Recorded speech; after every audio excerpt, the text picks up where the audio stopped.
आजच्या धकाधकीच्या जीवनात प्रत्येक गोष्टीला प्रेशर, मुलांच्या शिक्षणाचं प्रेशर, घर चालवायचं प्रेशर, या वयातही कामाचं प्रेशर.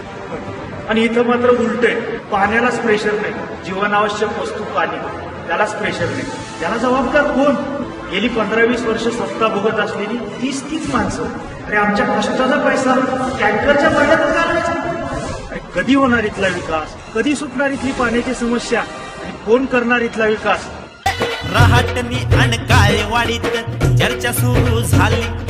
विकास घडवया प्रभागाचा सुनीताताई आली. बीजेपीची कमळ निशाणी, विकास घडणार उणीव कशाने. दिन जनतेच्या कल्याणासाठी देह त्यांनी वाहिला. निवडून द्यायचं फक्त सुनीताताईला, ताईला निवडून द्यायचं फक्त सुनीताताईला, ताईला निवडून द्यायचं फक्त सुनीताताईला, ताईला निवडून द्यायचं फक्त सुनीताताईला. सर्व जनता देती या साक्ष, समाजसेवेमध्ये सुनीताताई दक्ष. आपला पक्ष फक्त कमळावर लक्ष.